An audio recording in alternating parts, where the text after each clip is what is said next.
नमस्ते। Good evening. जय RCM. सभी साथी कैसे हैं? आशा करते हैं बहुत अच्छे हैं। तो एक बार जो साथी आ चुके हैं, आप कंफर्टेबल हैं तो कैमरा ऑन कर लीजिए। और जो यूट्यूब में देखने वाले साथी हैं, आप चाहे तो जूम में आ सकते हैं। एक बार 1 मिनट का ही समय है, तो आप एक बार अपनी टीम यहाँ पे आए हैं कि नहीं वो एक बार देख लीजिए।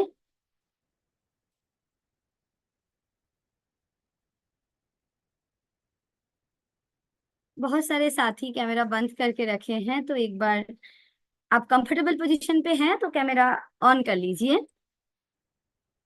जो साथी यूट्यूब में सुन रहे हैं, देख रहे हैं प्रोग्राम, तो जो यूट्यूब में आप ये देख रहे हैं यूनिक एजुकेशन सिस्टम, तो इसको एक बार सब्सक्राइब कर लीजिए, नोटिफिकेशन को ऑन करके रखिए, क्योंकि यहाँ पे एवरी डे रात 8 बजे बहुत सारे धुरंधर हमारे जो सितारे हैं आरसीएम के, वो सारे आते हैं और आपको बहुत कुछ सीखने का मौका मिलेगा।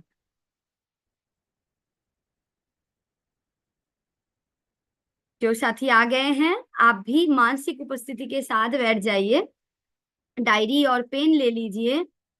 और मैं आज स्पेशली रिक्वेस्ट करूंगी कि आपके घर में जो बच्चे हैं, जो अब पढ़ाई कर रहे हैं, क्लास 8, 9, 10, 11, 12 या तक कॉलेज में पढ़ाई कर रहे हैं, ऐसा कोई बच्चे घर में है तो आप उनको पास में लेते हुए, मतलब पास में उनको बिठा के आज प्रोग्राम देखिए, उनको बुला लीजिए।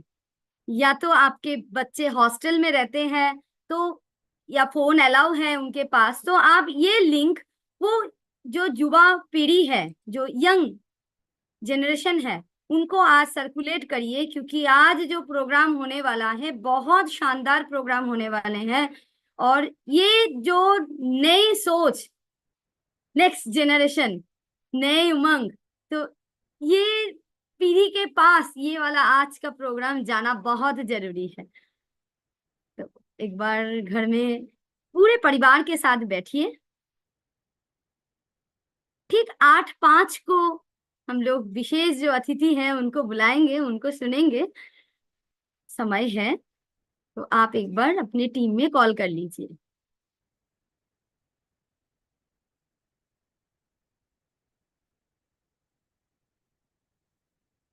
बहुत सारे साथी ऐसे बैठे हैं, क्या जोश उत्साह है ना?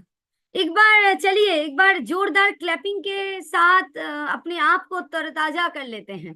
चलिए, तो एक बार जोरदार क्लैपिंग दिल खोल के खुद के लिए एक बार बजाइए। और क्लैपिंग जो बजाना है, बहुत सारे साथी ऐसे क्लैपिंग करते हैं, लेकिन क्लैपिंग जो करना होता है ना, तो पूरे पम को ऐसे करके क्लैपिंग करना होता है। तो एक बार जोर से क्लैपिंग करिए, और जैसे क्लैपिंग करेंगे आप, अपने चेहरे में ऑटोमेटिक मुस्कुराहट आ जाएंगे। तो वो पार्ट है, तो उसको साथ में रखते हुए और भरपूर जोश के साथ एक बार हो हल्ला के साथ, मतलब आपके फैमिली में भी सोचेंगे कि कौन से प्रोग्राम में ये बैठे हैं। ऐसे तो नहीं करते हैं, घर में मीटिंग में बैठे हैं, लेकिन ऐसा भाव लेके आना है ताकि हम लोग उस सेमिनार में बैठे हैं। जैसे सेमिनार में हम लोग करते हैं ना, कि इस साइड में एक बार हुटिंग करिए, सीटी बजाइए, ताली बजाइए, तो वैसा वाला जोश लेके आइए, तो खुद ब खुद एक बार जोश आ जाएंगे। एक बार जोरदार क्लैपिंग, जोरदार क्लैपिंग, क्योंकि बहुत सारे साथी मैं देख पा रही हूँ रात भी हो गए हैं, तो थोड़ा सुस्ती के मूड में है, लेकिन आज सुस्ती नहीं रखना है, आज जोश के साथ रहना है। क्योंकि जिनको बुलाने वाले हैं ना, वो नए पीढ़ी के हैं, और नए पीढ़ी सोने में, मतलब वो सब नहीं होता है, उनको रात भर परिश्रम करा दीजिए, कोई थकता नहीं है, कोई भी कुछ नहीं करते हैं। तो वो जोश यहाँ पे दिखाना है, क्योंकि जो वक्ता होता है वो श्रोता के ऊपर डिपेंड होते हैं बहुत हद तक। एक बहुत शानदार वक्ता, लेकिन श्रोता वैसे ढीला ढाला बैठे हुए हैं, तो उनको जोश नहीं आएंगे। लेकिन श्रोता भी उतना एक्साइटेड है, जो बोल रहे हैं वो भी एक्साइटेड है, तो वो प्रोग्राम का जो होता है ना, वो कई गुना वो प्रोग्राम का मान जो है वो ऊंचा हो जाता है। तो एक बार सभी साथी आशा करते रेडी हैं। ये बोलने के बाद बहुत सारे साथी कैमरा ऑन कर दिए हैं, सोच रहे हैं हो क्या रहा है। हाँ, यहाँ पे आज बहुत बहुत अच्छा शानदार होने वाला है। ये गारंटी मैं लेती। तो एक बार कैमरा ऑन करिए मुस्कुराते हुए। डायरी और पेन मैं भी ली हूँ, ऐसा बोलते नहीं हूँ, तो मैं भी डायरी और पेन साथ में रखी हूँ, तो डायरी और पेन साथ में ले लीजिए। सारा हो गया है, सबको फोन फान हो गए हैं अभी, मतलब पूरे फोकस यहाँ पे रखिए। किन्हीं का फोन आए, जैसे हम लोग सेमिनार में करते हैं, फोन को हम लोग साइलेंट मोड में रख देते हैं, तो अभी तो बहुत सारे साथी मोबाइल में ही बैठे हैं, तो साइलेंट नहीं करना है। अभी कोई भी फोन आए उसको नहीं पकड़ना है, फुल फोकस इस प्रोग्राम में देना है। तो चलिए आप सभी के साथ सहयोग के साथ मैं मोनालिसा मालदा जिला वेस्ट बंगाल से सबका स्वागत करती हूँ। और एक बार जय आरसीएम के नारे के साथ, डिजिटल फिजिकल क्लैपिंग के साथ, भरपूर जोश उत्साह के साथ जिनको बुलाने वाले हैं वो है यूथ आइकॉन। बहुत शानदार शख्सियत, शायद आप लोग इनका पहला सेशन देखे हैं, बहुत सारे व्यूज आए हैं। आज उन्हीं प्रोग्राम के, जो वो प्रोग्राम नहीं देखे हैं, आज ये प्रोग्राम खत्म होने के बाद जरूर जाके वो प्रोग्राम देख लीजिए, क्योंकि उसी प्रोग्राम के आज कंटिन्यू मतलब पार्ट 2 होने वाले हैं।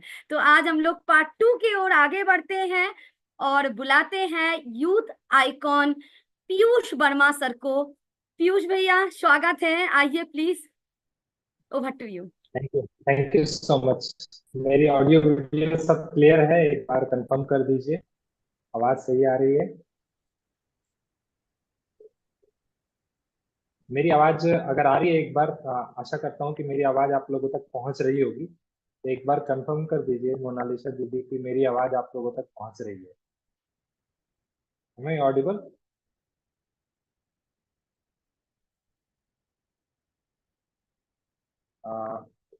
मेरी वॉइस आप सभी लोगों तक पहुंच रही है? एक बार कोई भी थम्स अप करके मुझे बता दीजिए। Yes yes yes, okay. Okay, thank you so much, thank you so much. तो कैसे हैं आप सभी लोग? आशा करता हूं कि बहुत अच्छे होंगे। और जो हमारा आरसीएम परिवार का जो प्रोग्राम आने वाला है, उस प्रोग्राम को लेके बहुत एक्साइटेड होंगे, ऐसा मैं मान रहा हूं आप सभी लोगों को। और आपकी एक्साइटमेंट तो इस बात को देख के बनता है कि लास्ट टाइम ये इन्होंने जो है ना स्क्रीन शेयर कर दिया है, तो आप एक बार इसको बंद कर दीजिए। तो लास्ट टाइम मुझे 8 पीएम के मंच पे पहली बार बुलाया गया था, और आप लोगों ने ऐसा धमाका किया कि मुझे दोबारा यहाँ आने पे मजबूर कर दिया आप लोगों ने। बोला जाता है कि जो 8 पीएम पे आता है और उसे बहुत ज्यादा प्यार आप लोग देते हैं, और इतना प्यार आप लोगों ने दिया कि पीछे जो मेरा सेशन आप सभी लोगों के बीच में आया था, उसके सबसे ज्यादा रिकॉर्ड तोड़ व्यूज आए हैं। तो इसीलिए मेरे पास फिर से डिमांड आ गया कि आप एक बार और आ जाओ, लोग आपकी बात सुनने के लिए तैयार हैं। तो आज की मैं बात आप सभी लोगों के बीच में रखूंगा। मैं अपने परिचय से शुरुआत करता हूँ। नाम मेरा प्रियांशु वर्मा है, और आज आपको एक ऐसी ही कहानी सुनने का मौका मिलेगा। और जिन लोगों ने मैं अपनी स्क्रीन शेयर कर रहा हूँ, अगर मेरी स्क्रीन दिखाई दे जाए, तो जो इनका वीडियो ऑन है वो मुझे एक बार थम्स अप कर देंगे, तो मुझे समझ आ जाएगा कि मेरी स्क्रीन आप लोगों को दिखाई दे रही है। राइट, एक बार थम्स अप अगर कर देंगे। ओके, मुझे बहुत सारे थम्स अप आ गए, थैंक यू सो मच। तो आज के इस 8 पीएम के प्रोग्राम का बहुत बहुत आप सभी लोगों का फिर से स्वागत है आज के इस शानदार प्रोग्राम में। और जो लोग पिछले सेशन को नहीं देखे थे, पार्ट पार्ट 1, मैं ऐसा ही कहूंगा कि पार्ट 1, क्योंकि पार्ट 1 बहुत ही ऐतिहासिक रहा और बहुत जल्दी बहुत सारे लोगों तक ये पहुंच गया। तो मैं आशा करता हूं कि इतना ही प्यार आप इस पार्ट 2 को भी देंगे, उस लेवल की तैयारी में आप सभी लोगों के बीच में करके आया हूँ। तो सबसे पहले स्वागत करता हूँ आप सभी लोगों का। और आज की जो बातचीत है मेरी, वो मैं आपको एक ऐसी कहानी सुनाऊंगा, एक लड़के की कहानी सुनाऊंगा जिस जिसने आरसीएम का एक बहुत बड़ा प्रोग्राम देखा था, और वो दिन था 22 नवंबर 2015। ये वो लड़का है जिसका नाम प्रियांशु वर्मा है, लखीसराय क्यूल का रहने वाला है। और उस समय ग्रेजुएशन पार्ट 2 में पढ़ाई कर रहा था। जीवन के बहुत अंतर्द्वंद में फंसा हुआ था। जिंदगी के बहुत बड़े गोल नहीं थे, क्या होगा कुछ नहीं होगा, लाइफ में क्या करना है ऐसा कुछ पता नहीं था। और ऐसी ही कहानी मैं आपको सुनाऊंगा। और फिर उसी उसी हॉल में, मैं कहूंगा कि त्यागराज स्टेडियम जिसमें ये अगला प्रोग्राम हम लोगों का हो रहा है, उसी प्रोग्राम को होस्ट करने का मौका मिला। तो क्या है ये सफर पिछले 8 साल का, उसको मैं आप सभी लोगों के बीच में रखूंगा। लेकिन उसको रखने से पहले मैं आप सभी लोगों के बीच में एक ये साइकिल शेयर करना चाहता हूँ। और ये साइकिल क्या है, जिससे हम लोग बोलते हैं रैट रेस साइकिल। यहाँ क्या होता है कि हम लोग सुबह उठते हैं, जब हम पढ़ाई कर लेते हैं, हम जब एक अच्छे काम को करने में लग जाते हैं, कोई भी काम, हम जॉब करते हैं, बिजनेस करते हैं, कोई भी काम करते हैं, और उस काम को करने में लगते हैं, तो सुबह सुबह उठते हैं, हमारी घंटी बजती है, अलार्म बजती है, अगर हमें जल्दी कहीं जाना होता है तो घंटी बजती है। उसके बाद हम क्या करते हैं, अपने मॉर्निंग के सारे कामों को करते हैं, निपटाते हैं, और फिर भागे भागे भागे भागे 10 बजे से पहले ऑफिस पहुंच जाते हैं। जो लोग ऑफिस में काम करते हैं या जो लोग बिजनेस करते हैं वो दुकान में पहुंच जाते हैं। उसके बाद क्या करते हैं, 9 to 5 काम करते हैं। 9 to 5 काम करते हैं, इतना काम करते हैं कि वो थक जाते हैं। खास करके मेट्रो सिटीज के जो लोग होते हैं वो तो 9 to 5 काम करते हैं, सुबह 7 to 9 ट्रेवल करते हैं, और शाम को 7 to 9 फिर वो ट्रेवल करते हैं। तो 4 घंटे दिन के तो वो ट्रेवल करते हैं, मैं ऐसा जानता हूँ, क्योंकि मैं ऑलरेडी दिल्ली में रहा हूँ, तो मैं इन सारी चीजों को देखा है बहुत नजदीक से। और उसके बाद क्या होता है, घर जब आते हैं तो वो थक जाते हैं, टायर्ड हो जाते हैं। जो लोग न्यूट्री चार्ज का इस्तेमाल नहीं करते वो थोड़ा और ज्यादा ही थक जाते हैं, क्योंकि उनको विटामिन मिनरल्स की कमी हो ही जाती है। उसके बाद वो खाना खाते हैं और फिर बेड पे जाते हैं, थोड़ा बहुत सोशल मीडिया यूज किया, फिर सो गए, फिर सुबह उठे, यही रूटीन कंटिन्यू होता है। अब ये रूटीन कब तक कंटिन्यू होगा पता नहीं, लेकिन मेरा भी ये रूटीन था। कब था, आरसीएम के साथ साथ मैंने इस रूटीन को जिया, और ये रूटीन था मेरा साल 2019 से साल 2023 का। मैंने एक बहुत अच्छे ऑर्गेनाइजेशन के साथ काम किया, जहां पे मैं गवर्नमेंट ऑफ बिहार और गवर्नमेंट ऑफ यूपी, ये दोनों गवर्नमेंट के डिपार्टमेंट ऑफ हेल्थ के साथ मैं सर्विस दिया करता था। एज ए न्यूट्रिशन ऑफिसर मैंने काम किया, डिस्ट्रिक्ट लेवल के पोजीशन पे काम किया, बहुत अच्छा एक्सपीरियंस रहा। और आज के डेट में जो मेरी डिग्री है, उस डिग्री से अगर मैं मार्केट में अपनी बोली लगाने जाऊं तो लाख रुपए महीने की नौकरी मुझे मिलेगी, इस लेवल का मैं हूँ। लेकिन आरसीएम को करते करते एक भरोसा हुआ कि लाख रुपए महीने की नहीं, मैं तो लाख रुपए दिन का आदमी हूँ। ये भरोसा आरसीएम ने दिया। ये जब ये ऐसा भरोसा आ गया तो फिर बात जमी नहीं, और पिछले 11 महीने से फुल टाइम आरसीएम बिजनेस को कर रहा हूँ, इसको सीख रहा हूँ, जी रहा हूँ, पूरे तन मन धन समर्पण भावना के साथ इस बिजनेस को कर रहा हूँ। और इस साइकिल को हम लोग बोलते हैं रैट रेस साइकिल, चूहा दौड़। इसके बारे में 5 साल या 45 साल टेप में भी आदरणीय वत्स सर ने बहुत अच्छे से इसकी चर्चा करी है। तो आप, क्या है कि हम इस जिद्दोजहद में जब फंसते हैं ना, इस दलदल में जब घुसते हैं, तो हम कितनी भी निकलने का प्रयास करें, हम जब भी किसी दलदल में जाते हैं तो हम जितना निकलने का प्रयास करते हैं ना, उतना ही हम नीचे चले जाते हैं। और यही होता है, और यही जिंदगी का सच भी है। लोग, लेकिन हम या तो जॉब या बिजनेस करें, या फिर हम आरसीएम करें। कोई भी व्यक्ति अगर 20 साल की उम्र से अगर अपने कामों को शुरू करता है और 65 साल तक काम करता है, 45 साल तक काम करता है, और कोई व्यक्ति आरसीएम को शुरू करे 20 साल की उम्र में, तो वो 25 साल तक काम करता है, उसके बाद काम होने लग जाता है। काम का क्या प्रारूप है, वो अलग अलग क्षेत्र में अलग अलग प्रारूप हो जाते हैं, और अलग अलग तरीके से हम काम करते हैं। और यहाँ पे हमारा मेन जो काम होता है वो 5 साल होता है, जब हम अपने नेटवर्क के बेस को तैयार करते हैं, और काम का प्रारूप जो है वो बदलता चला जाता है, और काम जो है एंजॉय में, फन में बदल जाता है। तो मैं आपसे एक सवाल पूछना चाहता हूँ कि क्या आप भी इस रैट रेस से बाहर निकलना चाहते हैं, या फिर आज जो युवा मुझे सुन रहे हैं, या जो 7 जुलाई को आने वाले हैं और इस प्रमोशनल प्रोग्राम को देखने के लिए आए हैं, तो क्या आप भी चाहते हैं कि इस रैट रेस साइकिल में आप फंसे ही नहीं, या इसमें आप जाना ही नहीं चाहते? अगर ऐसा है तो एक बात आज आपको समझनी पड़ेगी कि जो जिस इंडस्ट्री में हम लोग हैं, इस इंडस्ट्री को बोला जाता है डायरेक्ट सेलिंग इंडस्ट्री। और इस इंडस्ट्री में यूथ के लिए डायरेक्ट सेलिंग एक करियर अपॉर्चुनिटी के रूप में आया है। पहले इसको लोग एक करियर अपॉर्चुनिटी के रूप में नहीं देखते थे, क्योंकि उदाहरण की बहुत ज्यादा कमी, विजन की कमी थी, गवर्नमेंट के गाइडलाइंस की कमी थी, बहुत सारी चीजों की कमी थी।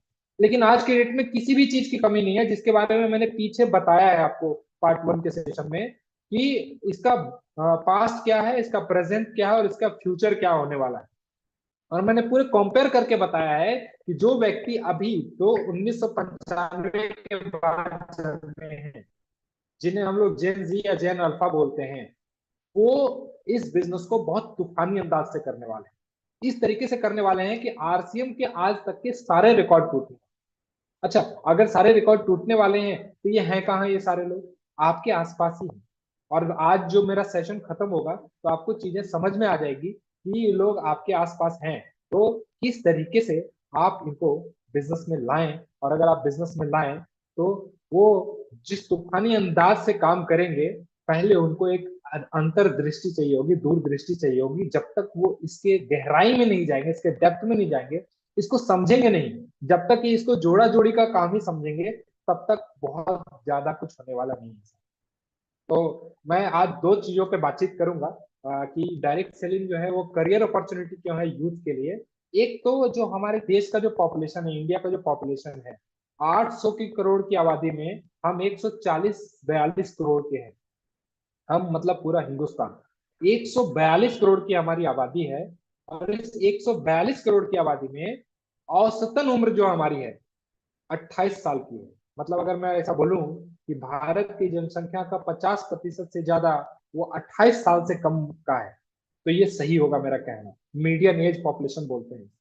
और इसके बारे में मैं आज आपको इसके बारे में बताऊंगा कि मैं क्या देख के मैं हैरान हूं, मैं क्या देख के परेशान हूं, मुझे कौन सी बात मुझे सोने नहीं दे रही है, और किस चीज से मैं अपनी गति को बहुत ज्यादा बढ़ा रहा हूं और चाह रहा हूं कि मैं कितनी तेज भागूं कि मैं सबको पीछे छोड़ जाऊं। और मुझे अंदर से बिल्कुल ये चीजें जब से मैं जाना हूं, जब से मैंने इसके बारे में स्टडी किया है, तब से मेरा नींद चैन सब हराम हो गया। और ये आपका भी हो जाएगा, मैं आपको यकीन दिलाता हूँ। तो आज जिस चीज की मैं बातचीत करूंगा वो है एवरेज एज ऑफ इंडिया क्या है, 28 साल। ये बहुत बड़ी अपॉर्चुनिटी है सर। 28 साल से कम उम्र के हम लोगों की 50% से ज्यादा की आबादी है। और इसके बारे में जिसको हम लोग कहते हैं साइंटिफिक टर्म में से हम लोग बोलते हैं डेमोग्राफिक ट्रांजिशन।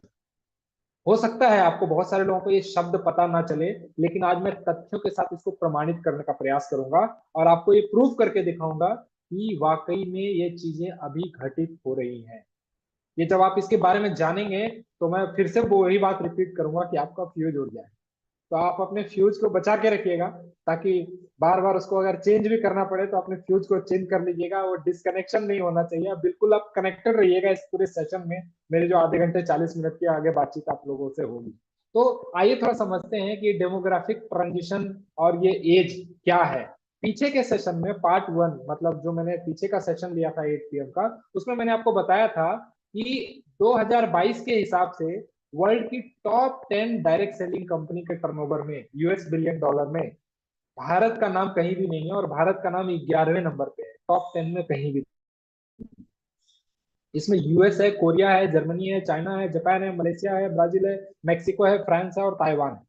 और जब मैंने इसके ऊपर थोड़ा स्टडी किया और मैंने ये जानने की कोशिश की कि इन सारे देशों का औसतन उम्र क्या है, 2023 में क्या है और 2040 में क्या होने वाला है, तो मुझे ये बात समझ में आई कि अमेरिका अभी 39 साल का है और ये 65 साल का बुढ़ा हो जाएगा।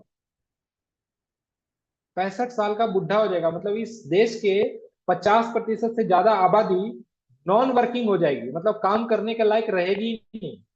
इसी तरीके से जब मैंने कोरिया का निकाला, कोरिया है तो बहुत छोटा सा देश, मात्र 5 करोड़ की आबादी है, लेकिन डायरेक्ट सेलिंग के टर्नओवर में वो आज के डेट में वो चाइना को भी बीट किए हुए हैं। आप इस बात को समझिए, इतना सा देश है, 5 करोड़ की आबादी है, मतलब इसमें 3 बिहार समा जाएगा। इतना इतना छोटा सा देश है, इतना छोटा सा पॉपुलेशन में इतना बड़ा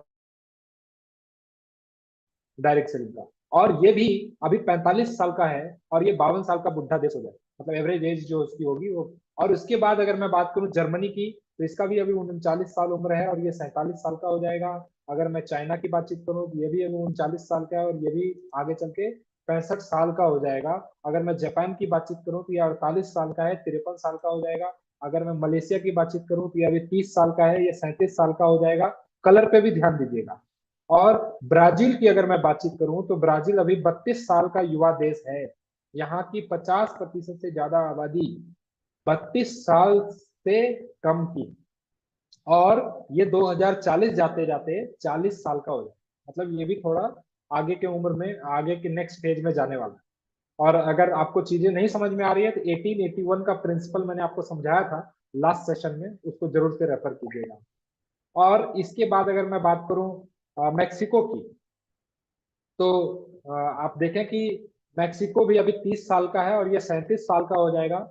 और फ्रांस की अगर बातचीत करूं तो 41 साल का है, ये 50 साल का हो जाएगा। और ताइवान का बात करूं, ये अभी 42 साल का देश है, अभी ये 50 साल हो जाएगा। अब ये साल का क्या मतलब है, आपको क्या समझ में आ रहा है? आज मैं 8 PM के प्रोग्राम में ये क्या बात कर रहा हूँ आरसीएम के बारे में, ये सब सालों से क्या महत्व है?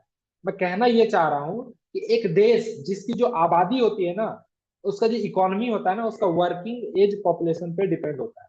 वर्किंग एज पॉपुलेशन क्या होता है? 20 साल, 18 साल से ऊपर के जब लोग, 18 साल 20 साल से जब लोग काम करना शुरू करते हैं, तो अगले 45 साल तक वो काम करते हैं। और ये 45 साल की पॉपुलेशन जितनी युवा रहेगी, वो देश उतनी ही ज्यादा तरक्की करेगा। उस देश में हर व्यापार, हर तरह की इंडस्ट्री उतना ही ज्यादा तरक्की करने वाला है। और डाटा ये बता रहा है कि टॉप 10 वो देश जो अभी दुनिया में टॉप 10 है डायरेक्ट सेलिंग में, इंडस्ट्री में टर्नओवर करने वाले, ये सारे देश धीरे धीरे बुढ़ापे की कैटेगरी में जा रहे हैं। और ये मैं नहीं कह रहा हूँ, ये रिसर्च कर रहा है, और अभी प्रमाणित भी कर दूंगा एक व्यक्ति का स्पीच सुना के आपको। लेकिन जब मैंने इंडिया का डेटा निकाला, भारत का डेटा निकाला, तो ये पता चला कि ये हमारा जो देश है, अभी सबसे कम उम्र वाला देश है। 28 साल मात्र आबादी है हमारी, 50% से ज्यादा है। यानी कि अगर मैं इसको, अगर सिंपल भाषा में बोलूं कि 140 करोड़ हमारी आबादी है, और 70 करोड़ से ज्यादा लोग 28 साल के हैं। 70 crore, can you imagine? 70 crore लोग, 140 करोड़ की आबादी में 70 करोड़ लोग 28 साल से कम उम्र के हैं, और ये 2040 तक मात्र 34 साल के होंगे।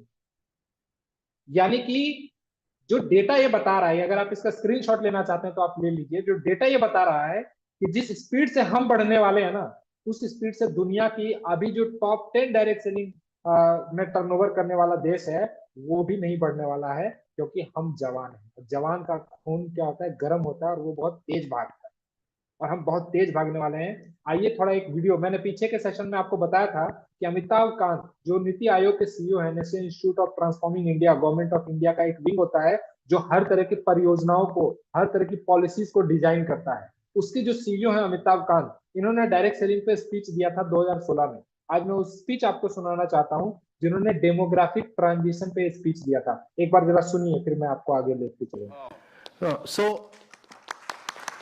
So while we are growing at 7.6%, we need to grow at 9 to 10% per annum for 3 decades or more to be able to create jobs for a very young population. We are passing through a window of demographic transition, which rarely happens in history.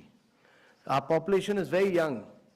You know, the biggest social and economic transition that is taking place across the world is the fact that the population in Europe and America is getting older and older.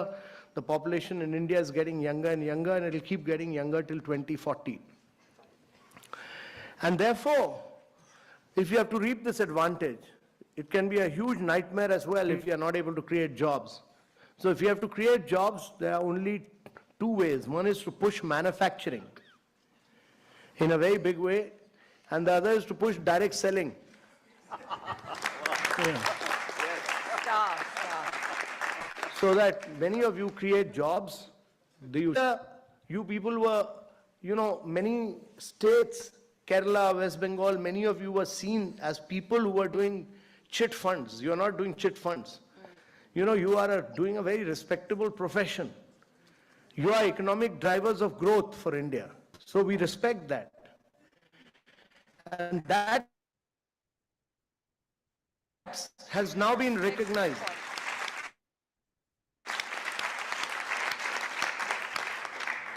That has now been recognized, that you are, government has, by issuing these guidelines, clearly recognized that you are major players of India's economy, that you significantly contribute to India's economy, that you are adding to India's growth and wealth, and that you are creating jobs. And therefore, getting out with these guidelines were very important.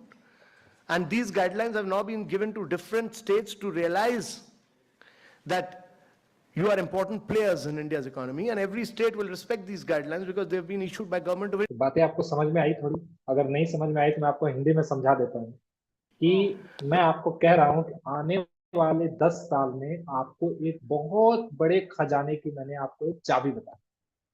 आप अगर हिंदी में समझना चाहते हैं कि अगर आप समझिए कि आने वाले 10 साल में, 15 साल में आपके पास एक बहुत बड़ा खजाना मिलने वाला है, और वो खजाना आरसीएम है, वो खजाना डायरेक्ट सेलिंग है। ये मैं नहीं कह रहा हूँ, ये हिंदुस्तान के और पूरी दुनिया के बड़े बड़े बुद्धिजीवियों का कहना है। ये मेरा कहना नहीं, मैं तो बस इनको सुन के अपनी स्पीड को बढ़ा रहा हूँ। मैं सिर्फ एक्सीलेटर पे पैर रखता हूँ, मैं ब्रेक पे पैर रखता ही नहीं हूँ और टॉप गियर में गाड़ी को चला रहा हूँ अभी डायरेक्ट। क्यों चला रहा हूँ? क्योंकि मेरे को इसका फ्यूचर समझ में आ गया है, मेरे को इसका विजन समझ में आ गया है। और जिस दिन ये आपको समझ में आ जाएगा ना, आपको भी ये जोड़ा गाड़ी का काम नहीं समझ में आएगा। आपको लगेगा कि मैं कैसे पूरी स्पीड के साथ इसमें काम करूँ, और पूरी स्पीड के साथ कैसे काम करना है उसके बारे में थोड़ा हमें समझना पड़ेगा। लेकिन उसको समझने से पहले हम आज यूथ स्पेशल के सेशन में है, तो हम ये देखना चाहते हैं, जानना चाहते हैं कि यूथ एक यूथ जो है, एक जो युवा है, वो क्या चाहता है। उसके बहुत बड़े बड़े सपने, वो फ्रीडम चाहता है। कैसे फ्रीडम चाहता है? वो टाइम फ्रीडम चाहता है, वो मनी फ्रीडम चाहता है, वो फैमिली सिक्योरिटी। और मैं आपको बताऊं कि आरसीएम हमारी जिंदगी का मॉल है। रिस्पेक्टेड वर्क सर एक बहुत अच्छी बात कहते हैं कि ये फुल पैकेज ऑफ लाइफ है। यहाँ पे मतलब हम किसी जॉब में जाएं तो हो सकता है हमें किसी चीज की कमी हो सकती हो, पैसे की कमी ना हो लेकिन टाइम की कमी हो, क्योंकि काम तो करना पड़ेगा भाई। लेकिन ये फुल पैकेज ऑफ लाइफ इसलिए है, ये हमारी जिंदगी का मॉल इसलिए है क्योंकि एक बार जो व्यक्ति यहाँ पे आ जाता है, एक बार जो व्यक्ति यहाँ पे आके टिक जाता है, इस बिजनेस को समझ जाता है, और समझने के बाद अपना एक बहुत बड़ा नेटवर्क का बहुत बड़ा डेप्थ क्रिएट कर लेता है, उसके बाद उसको कहीं किसी किसी और कोई दुकान या कोई कहीं भी कोई कमाई का जरिया कुछ भी जाने की कहीं भी जरूरत ही नहीं पड़ती। क्यों नहीं पड़ती? क्योंकि आपको एक ही छत के नीचे सारी चीजें मिल जाती। और कैसे मिलती है, क्या मिलती है, उस वो मैं आपको जैसे जैसे सेशन आगे बढ़ेगा तो आपको चीजें समझ में आएंगी। आपको एक युवा होने का क्या लाभ मिलता है, बेनिफिट्स ऑफ बीइंग यूथ। आप अगर एक यूथ हैं, अगर आप एक अंडर 30 हैं, तो आपको क्या क्या लाभ मिलता है ये थोड़ा समझते हैं। आपके पास वर्क फ्रीडम। वर्क फ्रीडम क्या है कि जब एक 40 साल का आदमी काम करता है तो उसके पास 10 साल के बच्चे होते हैं, उसके पास एक जिम्मेदारी होती है। आप किसी जिम्मेदारी के साथ नहीं, आप फ्रीडम के साथ काम करते हैं। आपका जो माइंडसेट होता है वो एंटरप्रेन्योरियल माइंडसेट होता है। आप नए नए आइडियाज पे काम करते हो, आप स्किल डेवलपमेंट पे काम करते हो। लेकिन क्या होता है कि धीरे धीरे जब हम इस रैट रेस में फंस जाते हैं ना, उसके बाद हम इससे निकलने की सोचते ही नहीं है। जैसे इससे निकलने की सोचते हैं तो पता चलता है कि कार लोन है। जैसे इससे निकलने की सोचते हैं पता चलता है कि बैंक ने पहले ही होम लोन दे रखा है। जैसे ही निकलने की सोचते हैं वैसे ही पता चलता है कि बॉस तो 4 बातें सुना रहा है, लेकिन हम रेजिग्नेशन नहीं डाल सकते। क्यों नहीं डाल सकते? क्योंकि अगर हम 4 महीने भी अगर बिना नौकरी के बैठ गए, बिना जॉब के बैठ गए, तो हमारे परिवार को खाने के लाले पड़े। यानी कि हम मजबूरी में उस काम को कर रहे होते हैं जिस काम को हम करना नहीं चाहते। होता है। अगर आपको बिलीव नहीं है, आपको विश्वास नहीं है, तो आप 1 साल 2 साल जॉब करके देखिए, समझ में आएगी बात। वो फ्रीडम नहीं मिलेगा आपको। वो आप मतलब उस फ्रीडम के साथ जी ही नहीं सकते हैं जो फ्रीडम आपको आरसीएम में आके मिलता है। और ये कहने की बातें नहीं, ये महसूस करने की बात। कोई फैमिली रिस्पॉन्सिबिलिटी नहीं होती। एक यूथ, हम अभी किस बात पर बात कर रहे हैं, एक यूथ होने के नाते आपके पास बहुत लेस फैमिली रिस्पॉन्सिबिलिटीज होती है। आप समझिए ना कि आपके माता पिता जीवित हैं, आपके माता पिता आपको आपकी बेसिक नीड के लिए काम कर रहे हैं। आपको अगर पढ़ाई करना है तो पैसे वो देते हैं, आपको अगर कपड़े खरीदना है तो पैसे वो देते हैं, आपको अगर रिचार्ज करना है तो पैसे वो देते हैं, आपको अगर कहीं बाहर शहर में रह के पढ़ाई करना है तो उसके रेंट के खर्चे आपके पिताजी माताजी देते हैं। तो यहाँ पे क्या होता है कि इस उम्र में जब हम रहते हैं, तो इस उम्र में हम बहुत सारे ऐसे कामों को भी कर देते हैं जिस कामों को हम शायद करना नहीं चाहते। जैसे हम बहुत ज्यादा टाइम पास करते हैं। मैं बहुत सारे यूथ से मिलता हूँ, और बहुत सारे यूथ से बार बार मिलता हूँ। जब मिलता हूँ तो एक को जब मैंने 3 साल पहले प्लान दिखाया था, जब मैंने मुझसे पूछता हूँ कि भाई अभी कर क्या रहे हो, कहता है अभी भी तैयारी ही कर। वो तैयारी नहीं कर रहा है, वो कंफ्यूज है कि हम करें क्या। उसको समझ में ही नहीं आ रहा है लाइफ में हम जाएं तो किधर जाएं, हम कौन सा रास्ता चुने। कोई तो मुझे 15-20 हजार का कोई नौकर बना दो यार। 5 साल से हम अपने घर वाले को बोल रहे हैं हम तैयारी कर रहे हैं, और कुछ लोग डेडिकेटेड तैयारी करते हैं। वो बात समझ में आती है। कुछ लोग कहते हैं कि मैं एमबीबीएस की, कुछ लोग कहते हैं जेई मेंस एडवांस की तैयारी कर रहा हूँ, कुछ लोग कहते हैं यूपीएससी की तैयारी, कुछ लोग कहते हैं सीएस की तैयारी। यहाँ तक बात समझ में आती है। लेकिन कुछ लोग कहते हैं हम जनरल कंपटीशन की तैयारी करें, जहां पे कंपटीशन सबसे ज्यादा है। 78 करोड़ 70 करोड़ से ज्यादा युवा 28 साल से कम उम्र के हैं, और वहां पे सब लोग दौड़ रहे हैं। आप समझिए आप कहाँ जाएंगे? कहीं नहीं जाएंगे। जो बोलते हैं ना आपको जनरल कंपटीशन की तैयारी कर रहे हैं, एक्चुअली में वो अपने लाइफ में बहुत ज्यादा कंफ्यूज है। उनको खुद ही नहीं पता कि क्या करना है। वो बस कहते हैं कि हम साल में 10 फॉर्म भरते हैं, 10 फॉर्म, और सबका एग्जाम देते हैं। कभी बिहार पुलिस का एग्जाम देते हैं, कांस्टेबल का एग्जाम देते हैं, कभी किसका एग्जाम देते हैं, कभी किसका एग्जाम देते हैं, कहते हैं किसी में निकल जाए, किसी में हो जाए, कोई गोल नहीं है, बस घूमे जा रहे हैं। लेकिन एक यूथ होने का एडवांटेज उनको मिलता है, इस समय को वो पास भी कर देते हैं ना, तो उनके लाइफ में कोई बहुत बड़ा फर्क नहीं पड़ता है। क्यों नहीं पड़ता है? क्योंकि उनके पास जिम्मेदारी का अभाव होता है। मैं जानता हूं बहुत सारे ऐसे लोगों को जो 30 साल की उम्र के हैं, लेकिन उनके घर का कितना बिजली बिल आता है उनको पता नहीं, उनके घर के खर्चे कैसे चलते हैं, उनके घर में कितना राशन आता है उनको पता नहीं होता है। कई बार माँ बाप इतने प्रोटेक्शन दे देते हैं उनको, लेकिन मुझे मेरे सर कहा करते थे बचपन में कि घर का बिजली बिल कितना आता है ये जानो, भरो नहीं लेकिन जानो कि कितना बिल आता है, कितना यूनिट खर्च होता है, ये जानो कि तुम्हारे घर के कितने खर्चे हैं और तुम्हारे लाइफस्टाइल किस लेवल का है, ताकि तुम उसी जिम्मेदारी के साथ आगे काम कर सको, जो भी तुम्हारे सपने हैं उस पर तुम काम कर सको। ये बीइंग यूथ हमारे पास एक एडवांटेज होता है कि हमारे पास फैमिली रिस्पॉन्सिबिलिटीज नाम की कोई चीज ही नहीं होती, और हम सीरियस तो लाइफ में तब होते हैं जब हमारी शादी होती है। सही बता रहा हूँ, ये मैं 90% युवाओं की कहानी बता रहा हूँ। लेकिन जब एक व्यक्ति डायरेक्ट सेलिंग में आता है, तो जब वो गोल को देखता है, बहुत सारे लोगों को सफल होते हुए देखता है, तो उसके अंदर थोड़ा थोड़ा जिम्मेदारी का भाव आने लग जाता है। जब उसकी टीम बन जाती है, जो अपनी टीम को लीड करने लग जाता है, जब वो एग्जाम्पल के साथ लोगों को लीड करता है, तो क्या होता है, वो बहुत ज्यादा सीरियस हो जाता है लाइफ। तो ये एक एडवांटेज है यूथ होने का कि आपके पास क्या है, लो फैमिली रिस्पॉन्सिबिलिटी है। और कुछ लोग बोलते हैं कि मेरे मम्मी पापा मना कर। मैं एक सवाल पूछना चाहता हूँ यूथ से, क्या आपको गर्लफ्रेंड बनाने के लिए मम्मी पापा अलाउ करते हैं? तो जवाब है नहीं। तो जिस काम को करके आपको अपने लाइफ में कुछ भी प्राप्त नहीं होना है, जो आपके गोल सेटिंग से आपका जिसका कोई लेना देना नहीं है, उस काम को करने के लिए जब आप अपने माँ बाप से नहीं पूछते हो, तो डायरेक्ट सेलिंग अगर आपके माँ बाप रोक भी रहे हैं, तो आप क्यों नहीं करके देखते हो 5 साल? अगर आपकी जिंदगी बदलती है तो क्यों क्यों क्यों नहीं करना चाहिए, मेरा सवाल है। मेरा ऐसा मानना है कि वो नहीं रोकते हैं आपको, आप खुद अपने आप को रोकते हैं, क्योंकि आप कंफ्यूज होते हैं स्टेज में। मतलब life is full of unpredictability होती है, आप बहुत कुछ प्रिडिक्ट नहीं कर पाते अपने बारे में। और ये मैं अपने बारे में भी कह रहा हूँ, जब मैं 2015 में था, मैं खुद अपने बारे में कंफ्यूज था कि मुझे करना क्या है। लेकिन धीरे धीरे क्लैरिटी आती चली गई जब आर्थिंग के बड़े बड़े प्रोग्रामों में आता चला गया। तो ये एक यूथ होने का एक एडवांटेज मिलता है हमें, क्या कि हमारे पास लेस फैमिली रिस्पॉन्सिबिलिटीज होती है, हमारे खर्चे बहुत कम होते हैं। पता है, 2,000 रुपए के पॉकेट खर्चे में पूरा महीना निकल जाता था। दिल्ली जैसे शहर में बता रहा हूँ, दिल्ली जैसे शहर में हम 13,000 जहाँ पे रूम का रेंट दिया करते थे, वहां पे 2,000 के खर्चे में हमारा काम चल जाता। क्यों पता है? मेट्रो से चलते थे, बस से चलते थे। अगर एक एक महीने में एक बार पिज्जा खा लिया तो बजट बिगड़ जाता था। तो क्या है कि हमारे कम खर्चे में हमारा काम हो जाता है जब हम यूथ रहते हैं। और यही चीजें जब आपको 40 साल की उम्र में करनी पड़ेगी, तो आपको अपने बच्चे को भी देखना पड़ेगा, फैमिली को भी देखना पड़ेगा, अपने ससुराल के पक्ष को भी देखना पड़ेगा, बहुत सारी चीजें हैं। फिर आपको सोशल रिस्पॉन्सिबिलिटीज भी निभानी पड़ेगी।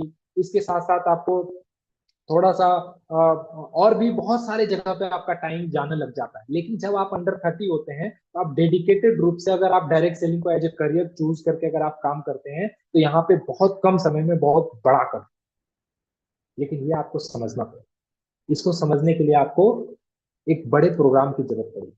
और क्या होता है, एक यूथ होने का और क्या एडवांटेज होता है, हम यहाँ पे रिस्क ले सकते हैं, बहुत मजेदार रिस्क ले सकते हैं। क्यों? क्योंकि प्रोटेक्शन के लिए हमारे फैमिली रहती है, हमारी फैमिली कहती है यार बेटा जो तुमको करना है करो। हम कई बार सालों साल तैयारी में बिता देते हैं, हमारे माँ बाप बोलते हैं हम तुमको खेत बेच के पढ़ाएंगे, लेकिन हम पढ़ाएंगे, तुम पढ़ो।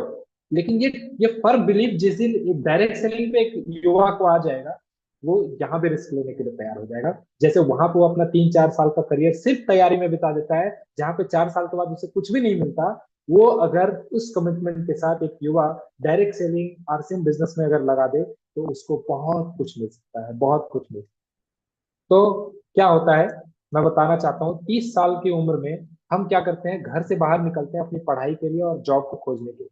और अगले 30 साल जब हमारे माँ बाप को हमारी सबसे ज्यादा जरूरत होती है, तो हम बोलते हैं कि हम तो छुट्टी में सिर्फ घर आएंगे। क्यों? क्योंकि करियर है, जॉब है। अगर 10 दिन से ज्यादा छुट्टी ले लिया ना, तो बॉस निकाल देगा बाहर, बोलेगा आउट हो जाओ, नहीं चाहिए मुझे ऐसे एम्प्लॉय। ये तो हालत है 50-60% एम्प्लॉय की, जो खास करके प्राइवेट सेक्टर में काम करते हैं, उनके पास टाइम नहीं है अपने मम्मी पापा के लिए। लेकिन आप देखिए हमारे कोर लीडर्स को, अपने माँ बाप को पलकों पे बिठा के रखते हैं। आज तक शायद इन सारी बातों की तरफ किसी ने गौर नहीं किया होगा, लेकिन मैं जाके देखा हूँ खुद अपनी नजरों से। मैं देखा है वत्स सर के फादर कितने शान से रहते हैं और शान से कहते हैं कि सुरेंद्र वत्स मेरा बेटा है। फील कीजिए आप, जब मैं विशाल भाई से मिलता हूं तो अपने ग्रैंडपा के कितनी कितनी रेस्पेक्ट करते हैं। उसी उसी के इतर जब हम आम जिंदगी में जाते हैं तो वहां पे अपने दादाजी से लोग ये चाहते हैं कि जल्दी से मर जाए। माफी चाहता हूँ, बड़े कड़े शब्दों का इस्तेमाल कर रहा हूँ आज, लेकिन अंदर की पीड़ा है जो देख रहा हूँ, सहन नहीं होती उस सारी चीजों को देख के। ये हाल है आज के युग में। लोग कहते हैं कि घोर कलयुग आ गया है। लोग कहते हैं कि एक माँ बाप जो अपने बच्चे के लिए सब कुछ करता है, उसका बच्चा उस माँ बाप के बस जाने का इंतजार करता है कि कितनी जल्दी चला जाए हमारे माँ बाप, ताकि हमारे को एक बर्डन कम हो जाए। आज के डेट में क्या है, जब इंडिया में यूथ का पॉपुलेशन इतना है और ओल्ड एज पॉपुलेशन बहुत कम है, मतलब 20% से भी कम है ओल्ड एज पॉपुलेशन, तब इतने सारे वृद्धाश्रम खुल रहे हैं। मुझे तो ताज्जुब होता है 2050 में 2080 में क्या होगा, उस समय क्या होगा। लेकिन आप देखिएगा जो लोग डायरेक्ट सेलिंग में है ना, वो कभी नहीं चाहेंगे कि अपने माँ बाप से वो दूर रहे। वो अपना शेड्यूल इस तरीके से बनाएंगे कि वो अपने माँ बाप को भी टाइम दें, अपने फैमिली को भी टाइम दें और अपने बिजनेस को भी टाइम दें। क्यों? क्योंकि यहाँ पे टाइम फ्रीडम मिलता है, आप अपने हिसाब से अपने शेड्यूल को प्रिपेयर कर सकते हैं। ये मौका है आपके पास डायरेक्ट सेलिंग में, आरसी बिजनेस में। ये चीजें कहाँ मिलती है? ये यहाँ पे मिलती है। आपको इन सारी चीजों को थोड़ा सा समझना पड़ेगा। और एक यूथ को अगर ये बातें समझ में आ गई। एक बार एक कवि हुआ करता था। उसकी माली हालत इतनी खराब हुई कि घर में खाने के लाले पड़ गए। कि डायरेक्ट सेलिंग में कोई व्यक्ति काम इसी करता है कारण उसने महल में जाकर राजा से मदद तो उसे मांगने का एक्सपोनेंशियल ग्रोथ फैसला मिलता किया। है।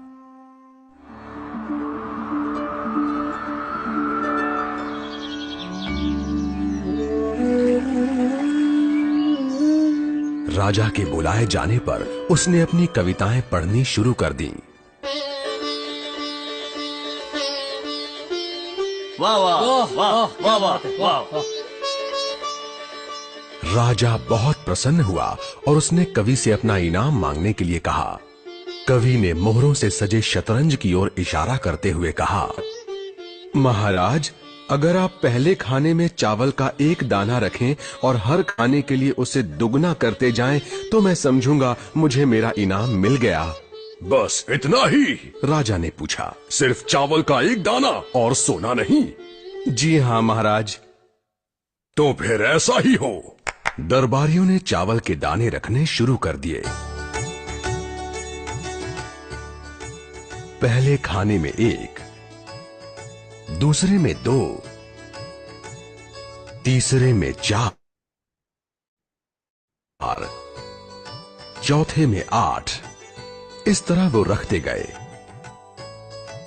जब 10वें खाने में चावल रखने की बारी आई तो उन्हें चावल के 512 दाने रखने पड़े। 20वें खाने तक संख्या बढ़कर 5,24,288 हो गई।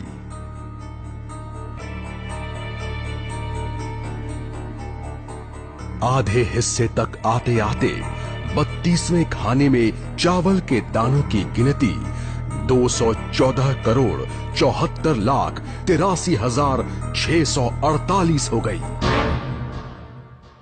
जल्द ही गिनती अरबों खरबों में बढ़ गई। आखिरकार अभागे राजा को अपना पूरा राजपाट उस चतुर कवि के हाथों सौंपना पड़ा। और इसकी शुरुआत चावल के सिर्फ एक दाने से हुई थी। आप कहानी की यहाँ पे ये जो बिजनेस है, ये आपका लीनियर ग्रोथ से नहीं, एक्सपोनेंशियल ग्रोथ के रफ्तार से भागता है। आप कहाँ से कहाँ पहुंच जाएंगे ये आप खुद भी नहीं जानते हैं। जब आप इस चीज को बताएंगे एक यूथ को, या वो यूथ इस बात को समझ जाएगा कि यहाँ पे एक्सपोनेंशियल ग्रोथ होता है, वो पागल की तरह काम करेगा। वो पागल की तरह काम करेगा। एक यूथ को बताइए ना कि यहाँ पे ESBI क्वाड्रेंट जैसी चीज होती है। वहाँ पे एम्प्लॉय जो होता है वो टाइम लगाता है, पैसा कमाता है। सेल्फ एम्प्लॉयड जो होता है वो टाइम और मनी दोनों लगाता है, इसलिए वो पैसा कमाता है। फिर वो मनी टाइम से अगर वो बी क्वाड्रेंट में चला जाता है तो मनी और टाइम लगाता है, सिस्टम क्रिएट करता है और वो टाइम मनी सिक्योरिटी सारी चीजें कमाता है। और जब वो आई क्वाड्रेंट में जाता है तो सिर्फ मनी डालता है और उसको टाइम मनी सिक्योरिटी सारी चीजें मिलती है। अब जो लेफ्ट साइड में जो लोग रहते हैं लाइफ टाइम, वो कैसी इनकम अर्न करते हैं? Active income. जो राइट साइड में रहते हैं वो पैसिव इनकम अर्न करते हैं। ये सारे इसके फायदे हैं, मैं आज इसके बारे में बात नहीं करूंगा। ये सारे फायदे हैं। एक यूथ को जब इसके फायदे के बारे में पता चलेगा तो वो बिल्कुल काम करेगा, कैसे नहीं काम करेगा, वो हर प्रोग्राम में आएगा। और अगर आपको इसका उदाहरण देखना है तो आप देखिए ना हमारे कोर लीडर्स को। पीछे हमने राकेश शर्मा सर को सुना, हमारे great upline respected Sujeet sir हैं, जिन्होंने 19 साल की उम्र में डायरेक्ट सेलिंग के सफर को शुरू किया। वो भी ग्रेजुएशन पार्ट 2 में थे, मैं भी ग्रेजुएशन पार्ट 2 में मैंने अपनी करियर की शुरुआत की। तो इतने बड़े मुकाम पे चले गए, सफायर जैसे लेवल पे चले गए, मनी फ्रीडम, टाइम फ्रीडम, हर तरह के लेवल को एंजॉय कर रहे हैं, जो चाहते हैं वो करते हैं अपने लाइफ में। तो आपको भी तो समझना पड़ेगा कि जो कोर लीडर हमारे हैं इसके लाइव एग्जांपल, ये जो मैंने आपको एक्सपोनेंशियल ग्रोथ के बारे में बताया इसके लाइव एग्जांपल है, जो मैंने आपको पैसिव इनकम के बारे में बताया इसके लाइव एग्जांपल। तो ये जो लड़का है जिसकी मैं आज आपको कहानी सुना रहा हूँ, अभी तो मैंने एक यूथ की बातचीत करी थी, एक इस लड़के की कहानी सुनाता हूँ कि 22 नवंबर 2015 को क्या हुआ था। ये लड़का दिल्ली के त्यागराज स्टेडियम में आरसीएम की 15वीं एनिवर्सरी हुई और वहां पे ये स्पॉट हर किया। दिल में जगा दे और आप देखें तो आज। मेरा चार्ज ये इतना बड़ा न्यूट्री प्रोग्राम है। इस वीडियो में मैं थोड़ा सा आया था, अगर किसी व्यक्ति को नहीं दिखा तो मैं आपको दिखाना चाहता हूँ। यहाँ पे लेफ्ट साइड मेरा चार्ज न्यूट्री और वहां से जर्नी शुरू हुई। और जब मैं 7 मई को उसी हॉल के मंच पे था तो बहुत गर्व महसूस हुआ कि यार मुझे भरोसा नहीं हो रहा था 22 नवंबर 2015 को क्या मैं भी ऐसा कर पाऊंगा। पता है क्या हुआ था उस दिन? 7 मई को 7 मई को मेरी कार की ओपनिंग हुई। ये मैंने अपनी गाड़ी ली थी टाटा पंच और उसका उद्घाटन हुआ था। मैं बिलीव नहीं कर रहा था, मैं बिलीव नहीं कर रहा था कि उस दिन ऐसा भी होगा 22 नवंबर 2015 को कि इसी हॉल में मेरी गाड़ी का रिबन कट। ये सब कैसे हो पाया? एक बड़े प्रोग्राम में उसके बारे में अब मेरा जो सेशन है वो इसी स्टोरी के इर्द गिर्द घूमेगा। ये कैसे हो पाया, इतना बड़ा कैसे हुआ, वो कैसे हुआ, वो इसकी शुरुआत यहाँ से होती है। आप इस दोनों शख्स को जानते हैं? आपको इन दोनों की जोड़ी अच्छी लगती है? लीजेंड सतीश पंडित जी की और डॉक्टर सुरेंद्र वत्स सर की। अगर आपको अच्छी लगती है तो मैं थोड़ा फ्लैशबैक में आपको लेके चलता हूँ और एक टेप सुनाता हूँ। कल मधु जी आई थी, उन्होंने भी एक टेप सुनाया आप लोगों को। मैं वो चीजें रिपीट तो नहीं करूंगा, लेकिन मैं आज आपको 5 साल या 45 साल का 1 मिनट सुनाना चाहता हूँ।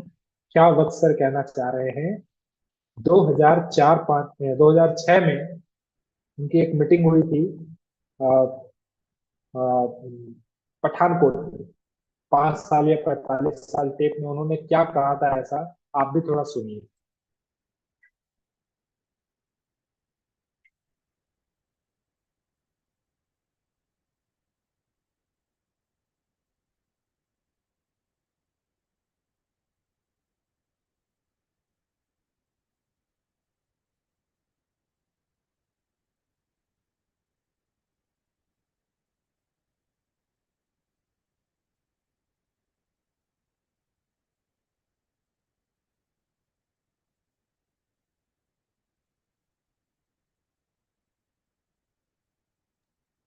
ऑडियो नहीं आ रहे हैं प्रियांशु भैया।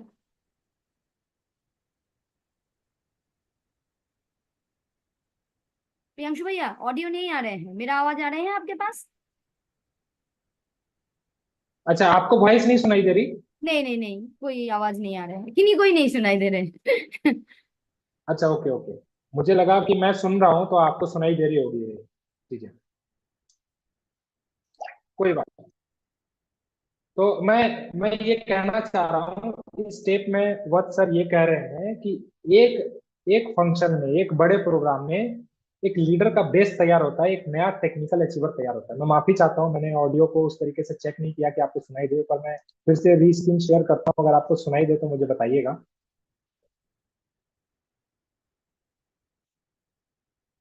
अभी अगर सुनाई, उसके बाद जब आप अभी सुनाई दे रहा है?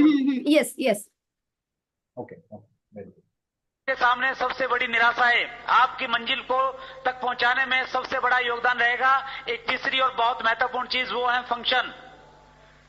इस प्रकार की मीटिंग्स आप किसी के ड्राइंग रूम में जाके किसी व्यक्ति को ज्वाइन करवाते हैं, वो आरसीएम फाइनेंस का डिस्ट्रीब्यूटर बन जाता है।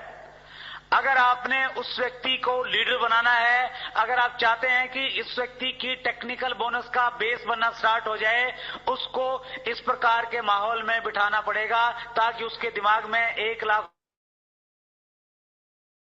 की बात घुस पाए। बड़े प्रोग्राम की लेके आना पड़ेगा आपको, लोगों को ये समझना पड़ेगा। ला सकते हैं।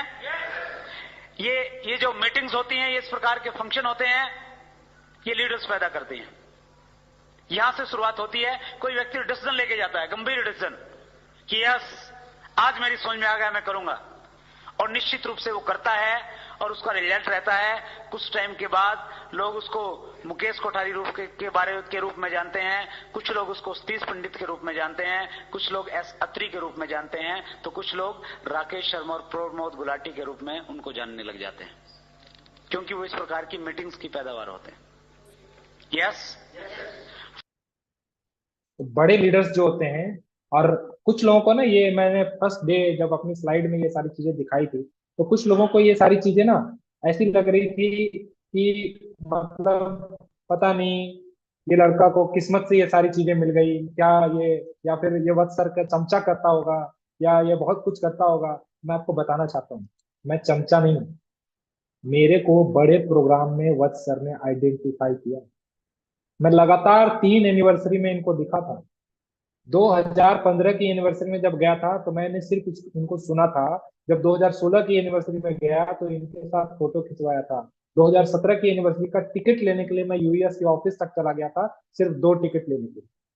और ये दोनों लोग यहाँ पे आपको दिख रहे हैं। 19वीं एनिवर्सरी के मंच पे जब मुझे कोई क्लब का सेलिब्रेशन हो रहा था, तो उसमें मुझे सर के साथ सेल्फी लेने का मौका मिला। ये चीजें किस्मत से नहीं मिली है, ये चीजें मेहनत से मिली है। और मेहनत बस एक ही चीज का कमिटमेंट था कि बड़े प्रोग्राम को नहीं छोड़ना। बड़ा प्रोग्राम अगर कहीं भी हो, क्योंकि बड़े प्रोग्राम से लीडर पैदा होते हैं। ये बात मैंने अलग अलग तरीके से अलग अलग लोगों के मुंह से सुना था, और उसका खुद मैं टेस्टिमोनियल। अगर आप मुझे देख रहे हैं आज आप 8 PM में, तो उसका सबसे बड़ा टेस्टिमोनियल मैं हूं। बड़े प्रोग्राम का पैदावार। और क्या होता है बड़े प्रोग्रामों में? ऐसा बहुत सारे सफलता को देखते हैं, हमारे भीतर एक विजेता जाग है। ये होता है बड़े प्रोग्राम में।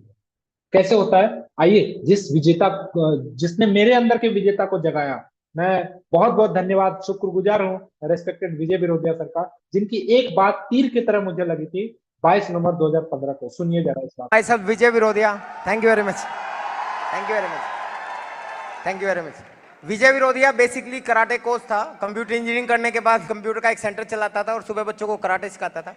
8 फरवरी सन 2001 से आरसीएम शुरू किया, और सीखते सीखते आज एक चीज पता चली कि आरसीएम बहुत से लोग पैसे के लिए करते हैं, बहुत से लोग नाम के लिए, सम्मान के लिए, लेकिन ये एक ऐसा प्लेटफॉर्म है, आपको जो चाहिए you can get each and everything by this business. आपको पैसा चाहिए यहाँ मिलता है, सम्मान चाहिए यहाँ मिलता है, नॉलेज चाहिए यहाँ मिलती है, स्वास्थ्य चाहिए यहाँ मिलता है, लोग चाहिए यहाँ मिलता है, तालियां चाहिए यहाँ मिलती है, घूमना फिरना चाहिए यहाँ मिलता है, समय चाहिए यहाँ मिलता है, आजादी चाहिए यहाँ मिलता है, दुआएं चाहिए यहाँ मिलता है, कुछ भी चाहिए, each and everything you can get by this business. It is not because of you. सिर्फ आप अपने दम के ऊपर ये सब कुछ नहीं ले सकते, क्योंकि इसके अंदर एक सशक्त लीडरशिप है, एक सिस्टम है। क्योंकि जिंदगी में कोई भी आप काम करो, उसके अंदर आप अकेले जिम्मेवार होते हो उसके फेलियर के और सक्सेस के। लेकिन इस बिजनेस के अंदर एक खूबी है कि अगर आप एक कदम आगे बढ़ाते हो तो सिस्टम आपके साथ है और आप बहुत ऊंचाइयों पे जाओगे। बस शुरू आपको करना है। पूरी की पूरी बात मेरे दिल के अंदर उतर गई थी और मैं उसमें रोया था। मुझे समझ आया यार, एक कदम मैं बढ़ाऊंगा तो पूरा का पूरा कदम सिस्टम कर देगा। विश्वास नहीं हुआ था। मैं उस समय भी ये बिलीव नहीं किया था कि आज 8 PM जैसे मंच पे मैं आज आप लोगों के बीच में आके इन सारी बातों को शेयर करूंगा। कभी मैंने नहीं सोचा था इन सारी चीजों को। लेकिन ये सारी चीजें कब हुई? जब मैं बड़े से बड़े प्रोग्रामों को कभी नहीं छोड़ने का एक संकल्प, और 2015 के बाद से मैंने एक भी एनिवर्सरी मिस नहीं। और अगर आप ऐसे हैं जो एक एनिवर्सरी में आते हैं और दूसरे में कहते हैं कि तो वही होता है, जाने से क्या होगा, तो आप टेक्निकल पे नहीं जा पाते। बस एक ही बात, सिंपल सी बात है। आप बड़े प्रोग्राम, चाहे एनिवर्सरी हो चाहे यूथ का इवेंट हो, वहां पे आपको जाना चाहिए। शुरुआती 7 दिन में एक बहुत शानदार कहानी लोगों सिस्टमाइज्ड एक बड़ा सेमिनार और उसके लिए किया हुआ आपका पूरे बल से एक प्रयास आपकी जिंदगी की सारी मुश्किलें आवाज तो आ रही है ना? मुझे याद है शायद 17 जनवरी की 2 साल पहले की बात है। इसी हॉल में मेरी एक मीटिंग थी ऑल ओके 16 जनवरी को, और देहरादून में 3 दिन फील्ड वर्क करके आया था और उन्होंने मेरे को आश्वस्त किया कि 3 कॉलेज लेके आएंगे। कितनी? 3, लगभग 25-30 लोग। मैं क्या बिजनेस चल गया भाई, अगर पहला ही प्रयास था मेरा, अभी 1 महीना भी नहीं हुआ था। तो 3 दिन रह के मैं 15 तारीख को इधर आया। 15 को आके मैंने शाम को फोन किया, कहते जी 3 तो नहीं 2 पक्का, 2 जरूर आएंगी। मैं कहा चलो 2 भी बुरी नहीं है। अगले दिन फोन किया कि 2 तो नहीं 1 जरूर, पर 1 जो है ना वो खास लोगों की आएगी, बढ़िया। मैं कहा चलो 1 ही ठीक है। 16 तारीख मैंने यहाँ मीटिंग की और मीटिंग जैसे खत्म हुई 9 बजे 10 बजे मैंने फिर फोन किया, कहते कि ऐसा है कि वर्मा जी का बहस जो है वो ठीक है, शर्मा जी की इस तरह के बहाने। हाँ फिर ऐसा करते हैं कि मेरे वाली जो कार है उसमें 3 लोग आ जाएंगे, मेरे को मिला के 4। एनीवे मैंने फिर 11:30 बजे फोन किया, तब मेरा परमानेंट स्टे था चंडीगढ़ में। मैंने फोन किया तो पता चला कि 1-1.25 घंटे बाद कि वो ऐसा है जी, वो वैसा है। अब वो मारुति भी आते आते रुक गई। अब मुझे पता था कि स्कूटर तो आ नहीं सकता, तो फिर लास्ट में उस व्यक्ति ने एक बोला कि ऐसा है कि अब साथ तो कोई है नहीं।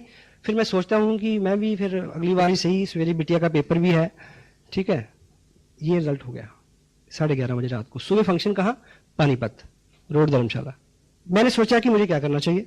मैंने खाना खाया इधर ही, ये नागपाल रेस्टोरेंट है ना, खाना खा के खाते खाते मैंने सोचा कि अब तुरंत क्या करना है, यहाँ से भी कुछ लोगों ने जाना था। एनीवे मैंने क्या किया कि ट्रिब्यून में कुछ वाकफियत है, मैं ठीक 12 बजे ट्रिब्यून पहुंच गया। वहां पूछा, वो पता चला कि 1:30 बजे वो गाड़ी जाती है जो देहरादून अखबार छोड़ती है। देहरादून बैठा उसमें, 4:45 बजे उस गाड़ी ने मेरे को देहरादून घंटाघर उतार दिया।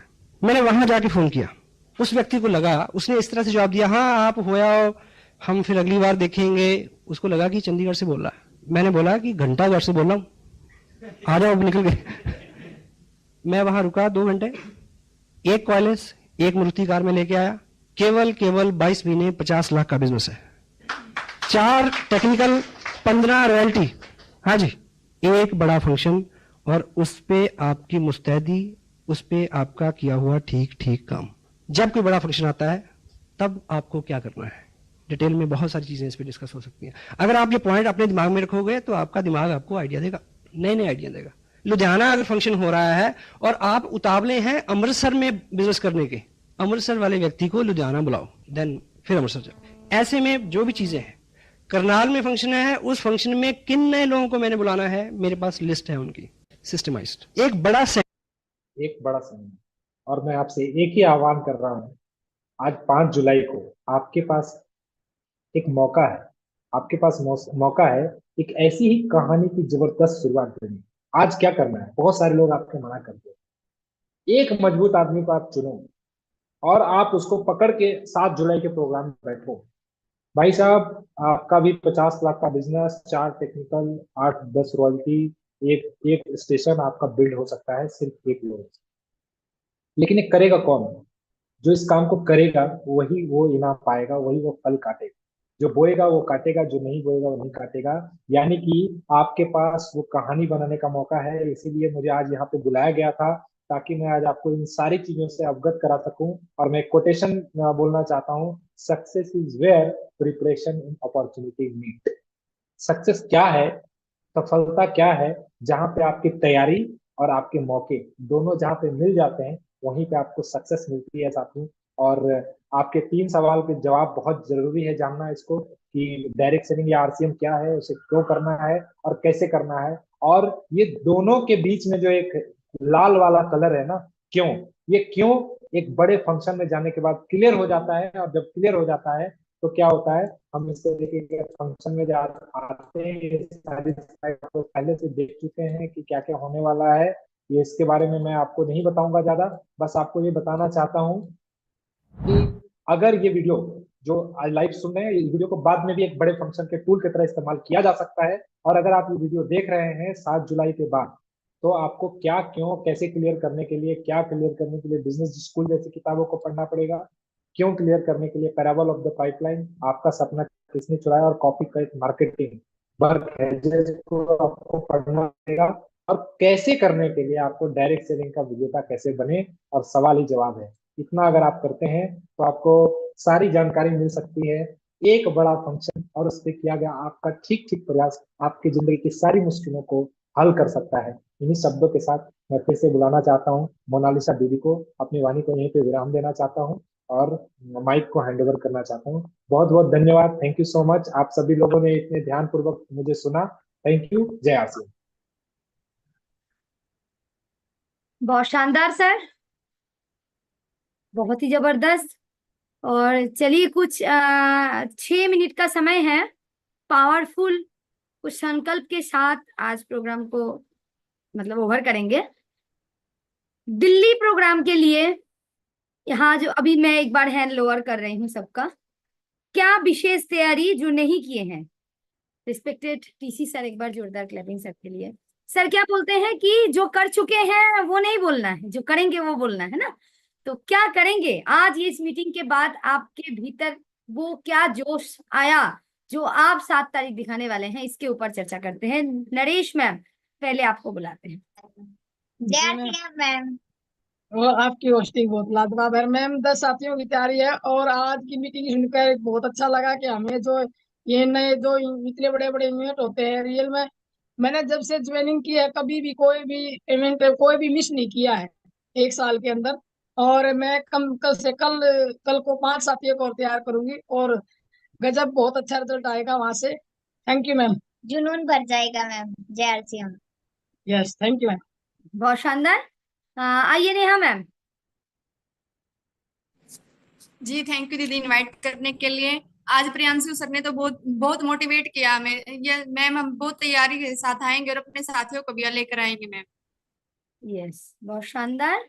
और प्रियांशु सर बता रहे थे और कोई एक प्रियांशु वर्मा सर सुन रहे थे, तो वो भी कुछ संकल्प लेना चाह रहे हैं। तो आइए प्रियांशु सर, आप आइए।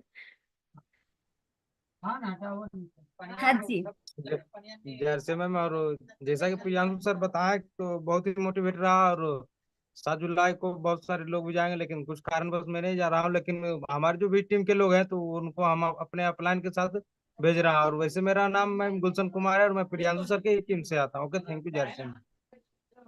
ओके बहुत शानदार। आइए, तो नाम पहले लिखना है टीम तो उसी हिसाब से जी आइए विजय सर। Thank you ma'am. मैं विजय सैनी यूपी के शामली डिस्ट्रिक्ट से हूँ और 25 लोगों को लेके आ रहा हूँ। Thank you ji. मोबाइल को आढ़ा कर लीजिए। सैमसंग गैलेक्सी नाम से कोई साथी है, प्लीज आइए सर। नमस्ते जी। जी मैं भी अपने परिवार के साथ आ रहा हूँ और अपनी टीम के साथ आ रहा हूँ। धन्यवाद। यस जय मैम। जी सुमित सर आइए। जी मैम, इनवाइट करने के लिए बहुत बहुत धन्यवाद मैम। मैंने आज तक पहली बार ये सुना ही था कि ये क्या नाम है, ऐसी पैसिव इनकम होती है। आज तक सुना ही था, लेकिन आज पहले इवेंट में आने के बाद पहली बार ऐसा देखने को आ रहा हूँ। और मैं अपनी पूरी टीम के साथ आ रहा हूँ मैम। जी बहुत शानदार। उस प्रोग्राम में आपको और भी बहुत कुछ नया मिलेगा और इसी 8 बजे के प्रोग्राम में डेली आइए, डेली आपको नया नया नया नया बहुत कुछ मिलेगा। और आइए राजा जी, आप आइए सर। Thank you ma'am. मैं नवादा बिहार से, मेरा नाम राजा हुआ और दिल्ली में मेरे मौसा और मौसी दोनों रहते हैं, तो दोनों को मैं इनवाइट किया हूं और दोनों बोले हैं कि हाँ दोनों को नेक्स्ट जनरेशन प्रोग्राम में बैठाने वाला हूं मैं। और मैं खुद जा रहा हूं आज मैं एक जगह सिलाव आया हूं, इसके बाद फिर दिल्ली के लिए ट्रेन पकड़ के हम सब लोग जा रहे हैं नेक्स्ट जनरेशन प्रोग्राम के लिए। Thank you ma'am. यस बहुत शानदार। वो आप मौसा जी और मासी जी को जो आप बोले हैं, उनका कोई बेटी बेटा ऐसा कोई है तो उनको जरूर लेके आइए। हाँ तो उनका एक बेटा है, लेकिन वो थोड़ा ज्यादा ही छोटा है, वो 2-3 साल का है। ओह अच्छा चलिए आगे बढ़ते हैं। आइए Dinesh sir. Thank you madam. मैं भी गुरु रामेश्वर जी की टीम से हूँ और मैं अपने बच्चों के साथ दिल्ली आ रहा हूँ। बहुत शानदार। तैयारी करिए सर, जो आ रहे हैं वो तो आ रहे हैं। कोशिश करिए आज का प्रोग्राम फिर से दिखा के, क्योंकि आज आप देखे हैं फिर से दिखा के कुछ और साथी को तैयार करिए। आइए प्रकाश सर।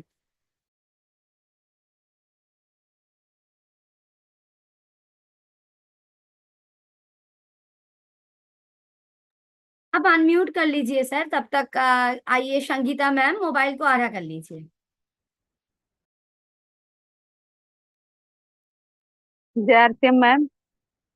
मेरा नाम संगीता वर्मा है और हम भी प्रियांशु सर के ही टीम से हैं और हम भी दिल्ली आ रहे हैं और कुछ लोगों के साथ भी आ रहे हैं और लिस्ट में मेरा नाम भी आया है। थैंक यू जय आरसीएम मैम। जी मैम, आगे बढ़ते हैं। आइए उमेश सर, मोबाइल को आड़ा कर लीजिए जिन भी साथी मोबाइल। जय आरसीएम मैम। हाँ जी जी, मैं भी 7 जुलाई को जो सर 5 लोगों को साथ लेके आ रहा हूँ दिल्ली। इस बार धमाका करना है और जितने भी लोग जाएंगे वहां से 2025 का वहां से टारगेट लेके ही आएंगे। नमस्ते जी। आइए ओपी राजपूत सर। हाँ, हम भी अपनी 10 लोगों के साथ दिल्ली के यूथ प्रोग्राम में आ रहे हैं। बहुत अच्छा लग रहा है मैडम, बहुत आपके लिए बहुत बहुत धन्यवाद, आपने हमको मौका दिया। OP Rajput RCM city Aligarh से। Thank you madam. Okay madam. ठीक, और 10 साथी के साथ आ रहे हैं, ठीक है। लोग जैसे दूर दूर लगते हैं ना, साथी भैया बोल सकते हैं, बहन बोल सकते हैं। के साथ समय भी एकदम हो गए हैं, 9 बज रहे हैं।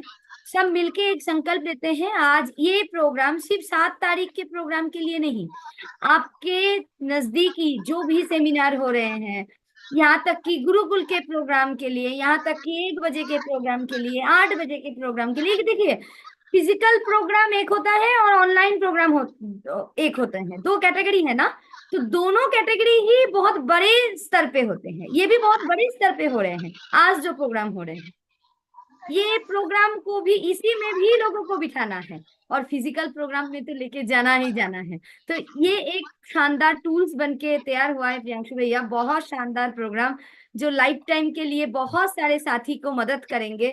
जैसे आप जिन ऑडियो सुनाए, आप जिस वीडियो को आप दिखाए, तो एज ए टूल्स ये भी आने वाले पीढ़ी और हम लोग इसको एज ए टूल इस्तेमाल करेंगे। बहुत शानदार सेशन हुआ, बहुत बढ़िया। एक बार सभी साथी प्रियांशु भैया के लिए एक बार डिजिटल क्लैपिंग मैं चाहूंगी, सब लोग करिए प्लीज।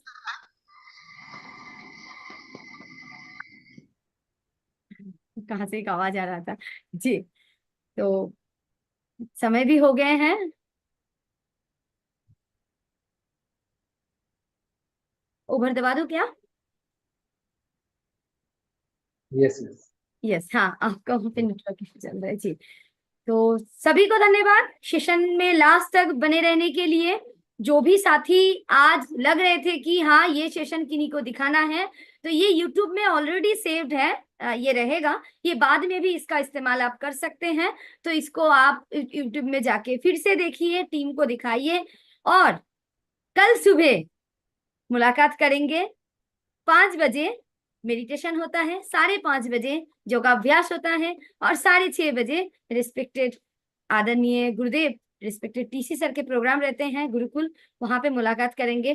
कुछ साथी दोपहर 1 बजे मुलाकात करेंगे, क्योंकि दोपहर में सारा काम करके दोपहर में आते हैं, और बहुत सारे साथी कर फिर रात 8 बजे हम लोग यहाँ पे मुलाकात करेंगे। तो ये कल के पूरे शेड्यूल मैंने बता दिया, और सभी के इजाजत के साथ शुभ रात्रि, जय आरसीएम। भरपूर तैयारी करिए और मन लगा के, दिमाग से नहीं, मन लगा के आरसीएम में अपना जो हिस्सेदारी है, अपना जो काम है, उसको करते रहिए। शुभ रात्रि, गुड नाइट, जय